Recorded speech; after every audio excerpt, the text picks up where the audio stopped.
Hey everybody, welcome to Secret Spaces. This is a weekly Twitter space featuring contributors to Secret Network and news from around the ecosystem.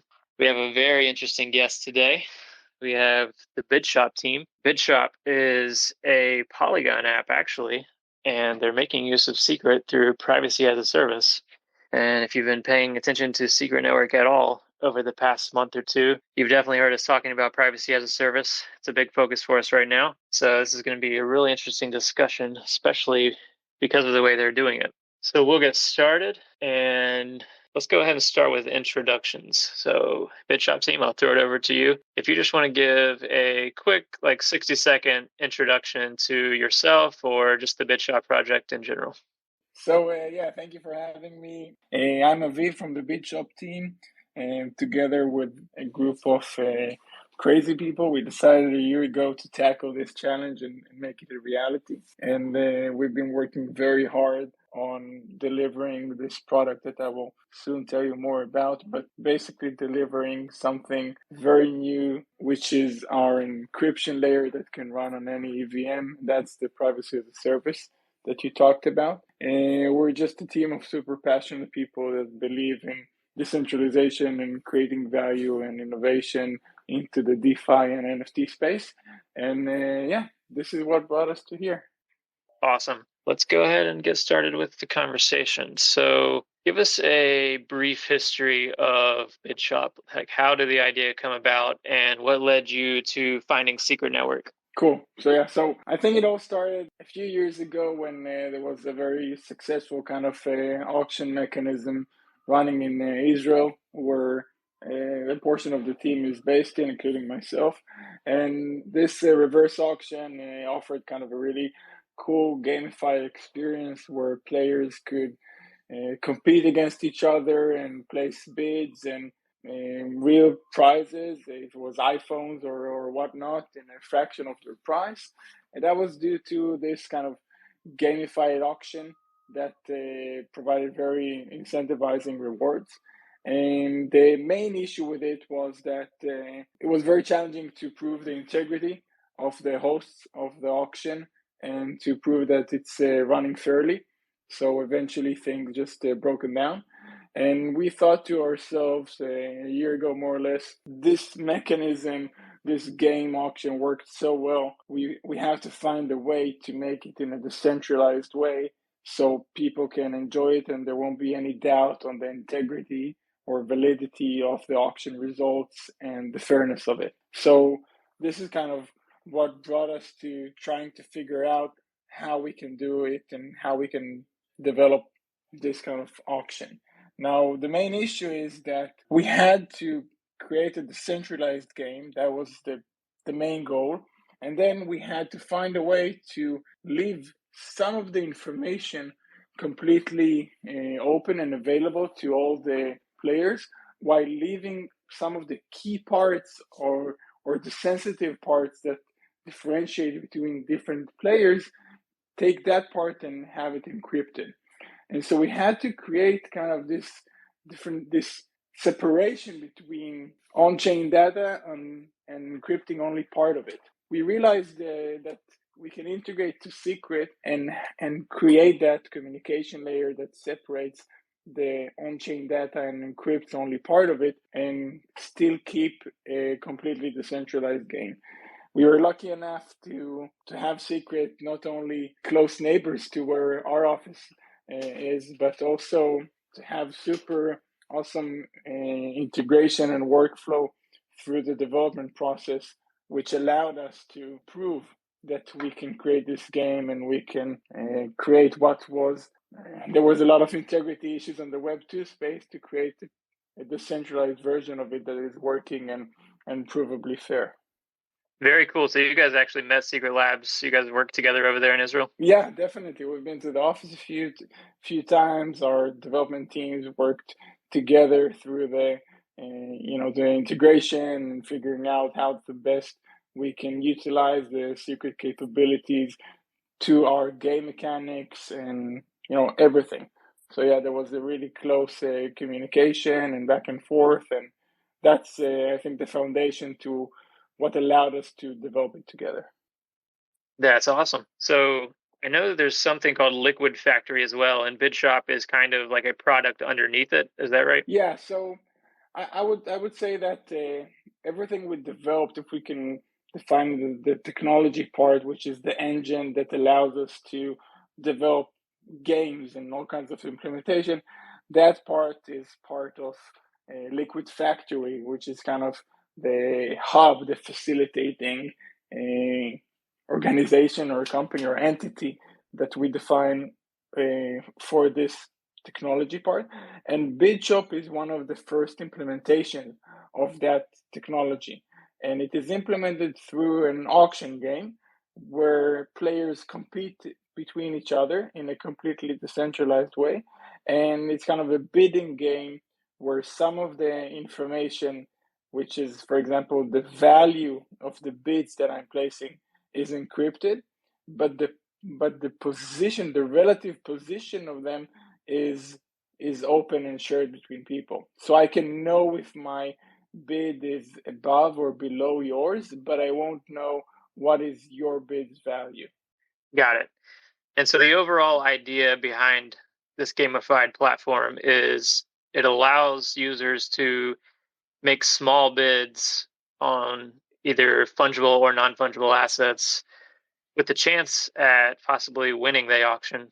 Now, if they don't win the auction, they've only spent a little bit of money, but they have the chance to win with just a small amount of money put in. They have the chance to win something very valuable, and this unlocks liquidity for the seller. Basically, that's the basic idea, right? Definitely, definitely. So I think the easiest way to understand the concept of the liquidity generation part is imagine any type of raffle or lottery mechanism where every person buys a lottery ticket for a small price and then can win the prize, which is significantly larger than the ticket itself.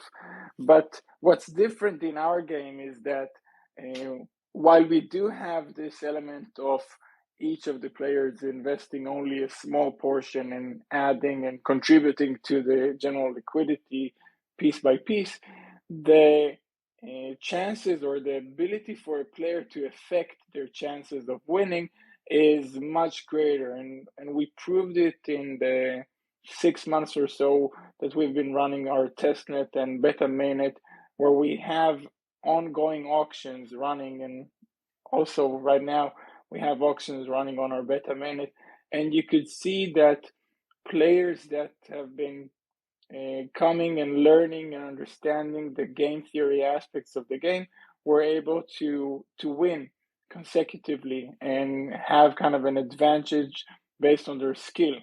And so that's, I think, the biggest difference we have between uh, simple lottery mechanisms and our auction game. Okay, that's really cool. That's something I didn't realize actually. So there is a strategy to it, and maybe the more you play it, the better you can get at it. Yeah, yeah, definitely, and we've seen it, and maybe we can talk a bit about how the game works, and then people can understand what's kind of a potential strategy. Yeah, so you have a few different auction products.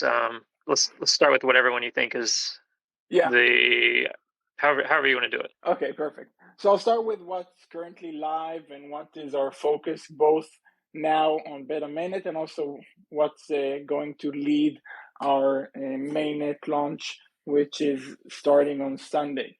So that is the classic reverse auction, we call it. It's a style of a reverse auction, and I'll explain exactly why. And we call it the initial bid offering mechanism, which we call it because it is part of how we are distributing our tokens as part of the launch, but we'll get to that in a second. So let's focus only on the auction game and try to understand the mechanics of it or how it works. So I think the easiest way to understand it, and it's a bit complex, so bear with me, but I think the easiest way to understand it is that it's very similar to the battleship game that we played as kids, where you have your own ships and you're trying to sink the other person's ships and you're guessing where they place their own ships. Okay?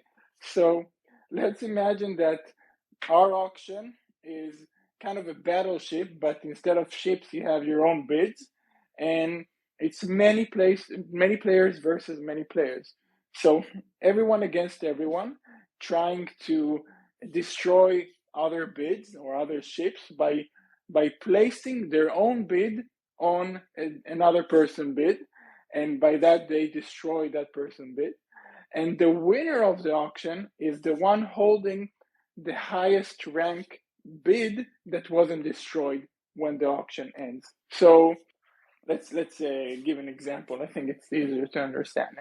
So let's say we have a grid of possible slots from 0 to 99, 99 being the highest possible slot you can place your bid at.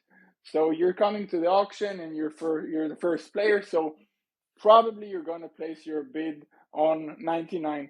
And players looking at the rank table, they will see that there is one player playing and they are ranked number one, but they don't know the value or where they're hiding their own bid.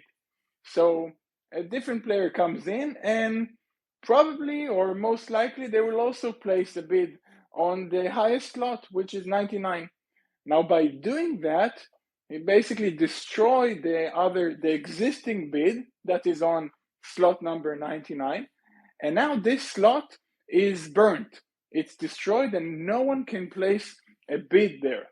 However, no one knows that this slot is burned, okay? Because again, this is the part of the element that is encrypted. Only the two players that placed the bid on 99.99 are now aware that this slot is empty, it is burnt, and the highest possible slot now will be 98. Okay, and so let's give another example, maybe understand a different element of it. So now I got burnt on rank 99, and I'm placing another bid now on slot number 90. And I see that my rank is 5. So I know that somewhere between 90, my own bid, and 99, which is the highest possible slot, somewhere there in this 9 slots, there are 4 bids that are hiding. And what I'm trying to do as a player is either try to burn them or try to bid above them.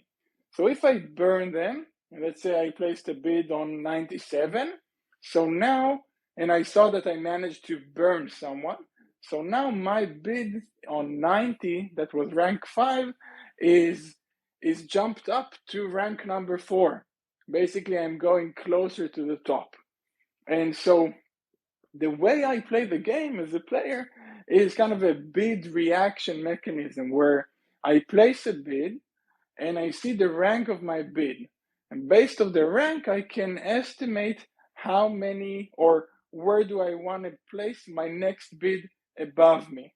However, I might place a bid and get burnt, which means that probably someone already placed a bid there, and in that case, I will probably place a bid on a lower slot in the possible slots.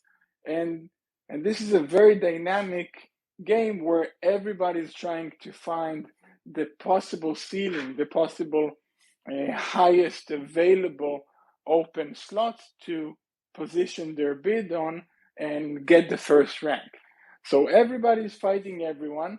Everyone can know only where their bids are positioned compared to other players, but not the value or not the slots where other players are positioned. And there is just a game of burning and placing more bids and trying to figure out where's the ceiling until the auction timer ends, at which point the user holding the bid in the highest available available slot is the winner. Very interesting. That's something pretty unique that I at least haven't heard of anybody doing before. So you said in this example that 99 was the maximum. Is there actually a maximum, or can it always be higher? Can someone always bid higher? If the goal is to be ranked number 1, you have to be able to go higher, right? Right.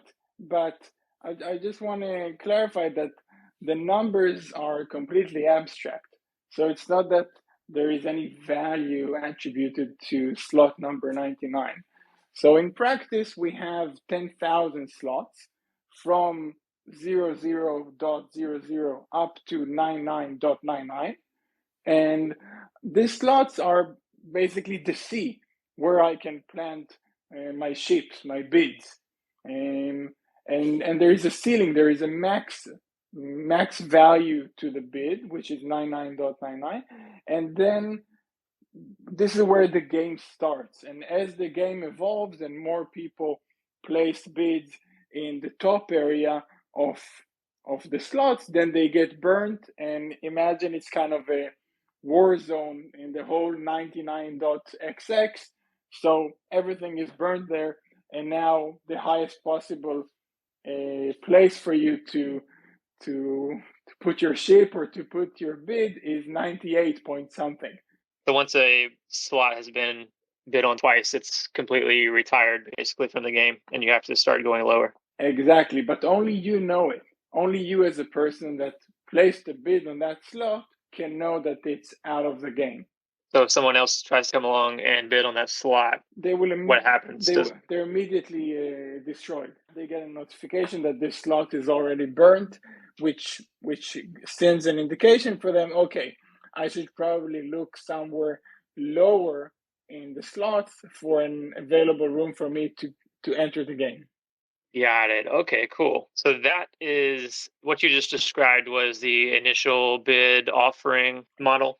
Yeah, so that's the reverse auction mechanism. And what we're doing, well, I guess we'll talk about it a bit more when we talk about next week, but we're taking this auction game and we are integrating it into a kind of a flywheel that we're calling the IBO flywheel, the initial bid offering flywheel, where we're creating incentive for people to play in the auction, to place bids by getting them volume rewards for being active and playing.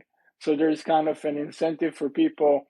Let's say they place bids by buying them for $1 or $1.50 or whatever, and every hour or 2 hours we are distributing 10,000 bids token to all the players that contributed to the game.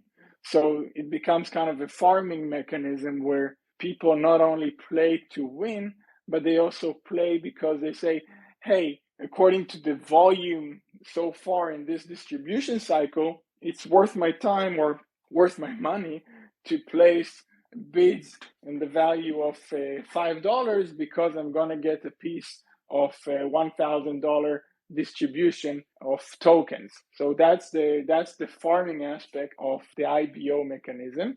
And we're also connecting it to the fact that after we generated this incentive for people to come in and participate in the auctions and place bids through the fact that we are distributing tokens every 2 hours, we are also taking the profit generated from these successful auctions and distributing the profit back to stakers of the token. So it becomes kind of a flywheel where a player comes in, they place a bid, they earn volume reward in our token, in BIDS token, and this BIDS token they can stake to earn Ethereum rewards from the fact that we are distributing all the revenue that we're generating as a platform to our stakers.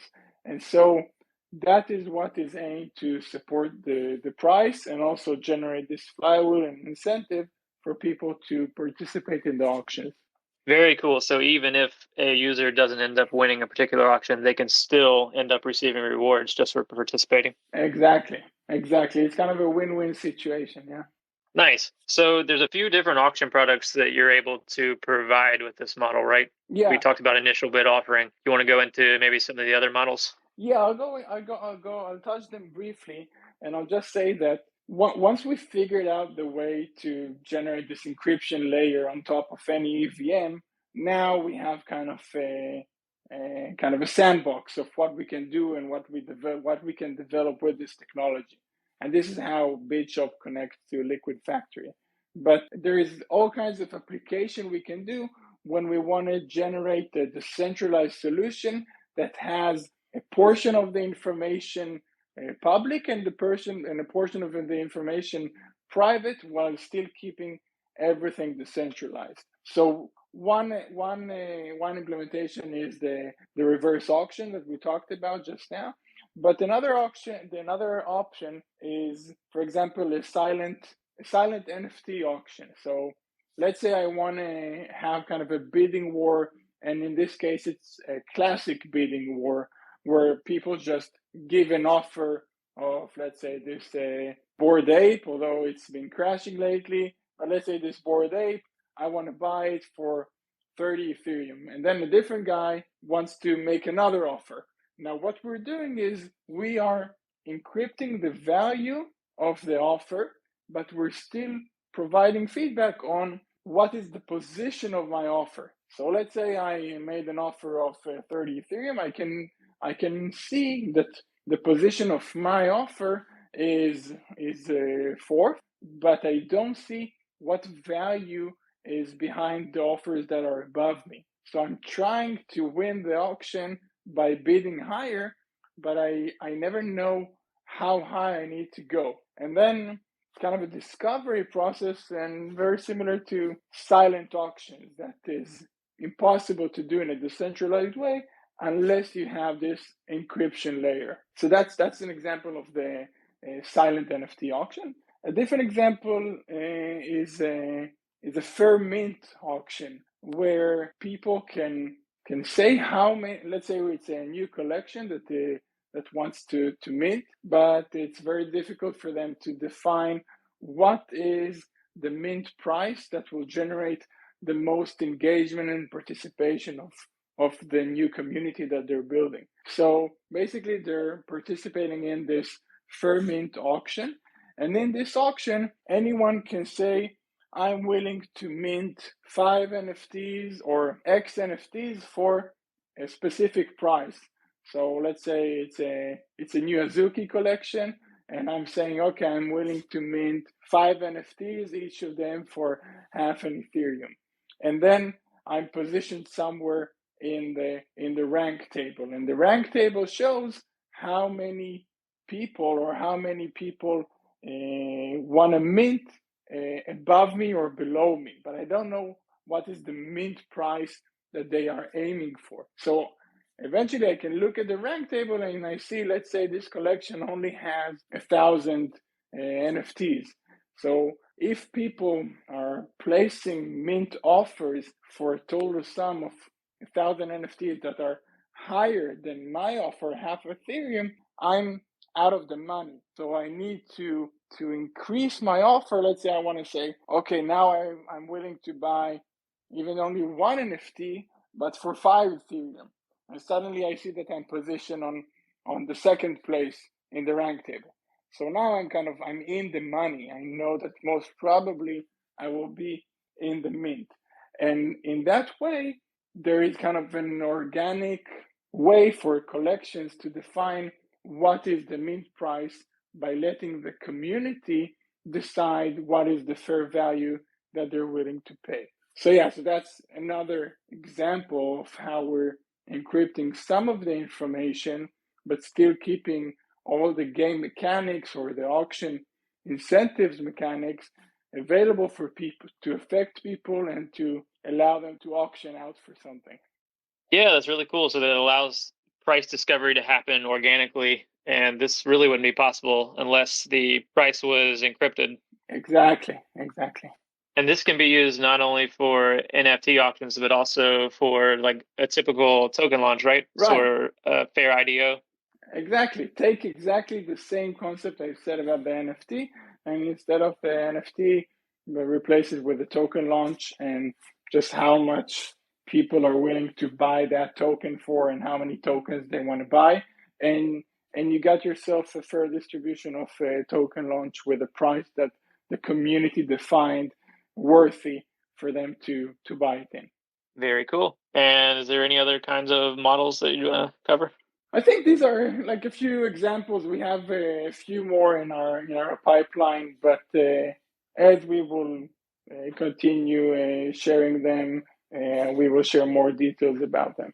Sounds good. All right. Well, we've covered the basics of what BIDSHOP is. I would really like to talk about how BIDSHOP makes use of secret network for privacy as a service, because I don't know if I'm not sure if we've said it all yet, but BIDSHOP is actually a application on Polygon, which is very cool. This is the first example of a Polygon application that makes use of privacy as a service. And I think we'll probably keep it at a high level, but I'd love to talk about just the basics of the architecture of how this works. Yeah. And we have Erdem in here. He is our DevRel guy. So let me just hand it over to him and I'll let him host this part and walk us through that. For anyone who doesn't know, like privacy as a service is the idea that you can leverage secret contracts to enhance the experience for users on your application without actually having your application on secret. And there are a few examples here and there we've already covered in the past, and there are blogs about it. But I think the first real main example is BIDSHOP. So we're very excited about what they've built. And they have been at privacy as a service before I think we all thought of it as a as a solution we could expand upon. So it's really cool to have you guys build this out. So without further ado, I guess I'll hand the floor to you, and maybe you can share how it works and like an overview without too many technical details, because I'm sure we would lose our audience if we go too much in depth. So I'll really keep it in a high level, and we also have our live paper where we go a bit more in depth. But let me just go through a bit of elements and how it all works together, and I think that it will give you everybody a good enough understanding of how everything works. So in the high level of the architecture, there are three elements, three components. One is the Polygon network.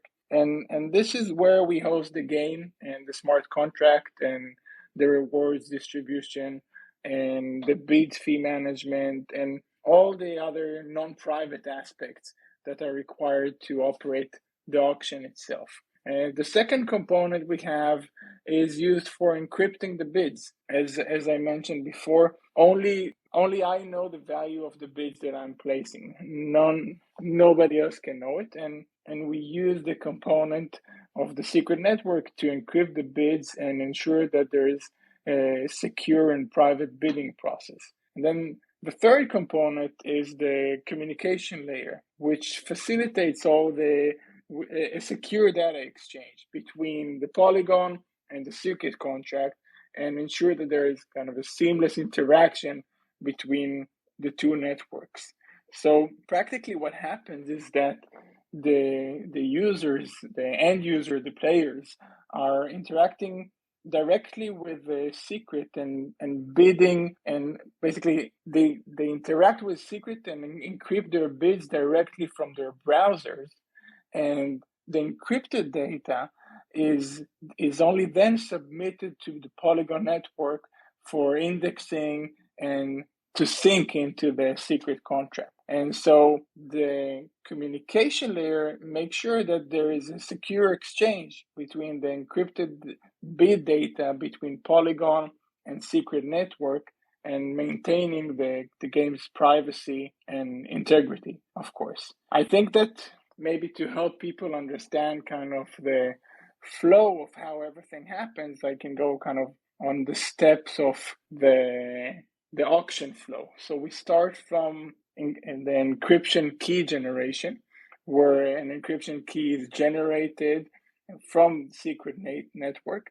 And this encryption function is available for all users, like I said before, to directly from their browsers to encrypt their bids, but it cannot be used to decrypt them. And then as users play, they place bids and they encrypt them directly against encryption function within the secret contract. And this process does not reveal the bid amounts to anyone and ensures privacy. And then we have the cipher and hash transaction, where the encrypted bids, the ciphers, are and their corresponding hashes are then submitted to the EVM contract hosted on the Polygon network.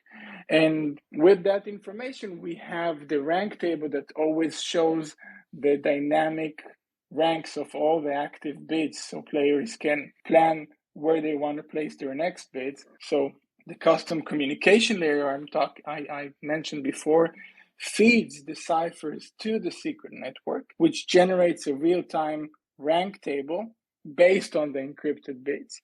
And then only when the auction ends, the auction is concluded after a specific time ended, which is the auction duration, and no new bids can be placed or processed. And only then the key is released. Again, our custom communication layer releases the encryption key, allowing all the parties to decrypt the bids. And this process is facilitated only after the auction ends to ensure, again, that there is a fair gameplay. And eventually, the last part is the finalization, where again, the custom communication layer, it feeds the decrypted bid amount to the EVM contract on Polygon for finalization and rewards distribution based on your ranks and if you are in the winning position. So I hope I didn't lose most of you guys, and I hope it was kind of clear enough. And again, there are much more details in our documentation, but this is kind of the process of how we are connecting between Polygon and Secret through our communication layer to make it all work. I guess the quickest of overviews would be encrypt the data yourself. Mm-hmm. Yeah. Send it to like it's automatically sent to Secret in order for that to parse a transaction to Polygon, and then that is what displayed on the UI. And when you make a decision on Polygon, it's returned back to Secret in order to check whether your value matches whatever is already in the database of the specific bid or of the specific items. So I think we've covered a highly technical subject in a very very short time period. So that's cool. I've recently created a page in our documentation which lays out privacy as a service into 4 different design concepts. So for anyone who's interested in learning a little bit more about like what are the potentials and what are the different design concepts, you can look there. BIDSHOP falls under design version 3, which is the idea that you have private inputs but a delayed public output. At a certain moment in time, the output of the auction, of course, will be known. And then actually, this design mechanism allows you, in theory, to design very smooth applications. Thanks for that. I think it was really, really cool to see the testnet already, and looking forward to see the full launch come. Awesome. Appreciate it. Thank you. So we got a couple of significant dates coming up very soon for BIDSHOP. What do you got coming this weekend? Yeah, so we have first of all, we have our beta mainnet. It's still running. We're going to shut it down tomorrow at 10 a.m. UTC, and that will be basically the final snapshot to calculate loyalty points for the coming airdrop. So anyone that wants to play around and experience the game and also at the same time earn rewards and guarantee their allocation in the coming airdrop, you have, I guess, less than 24 hours to do so. And next event will be IDO, which will be hosted on both Engine Starter and Pools on June 30. And then we have the TG, which is basically us releasing the mainnet version of the auction together with the farming opportunity that I discussed, again, together with our token, everything running smoothly, hopefully smoothly together for people to jump in, start farming the token, start winning Ethereum prizes and having fun. Very cool. So this IDO on June 30th, is that an IDO of the BIDSHOP token, or is that going to be another project that's launching on BIDSHOP? We're keeping things old school for now, launching on classic IDO platforms.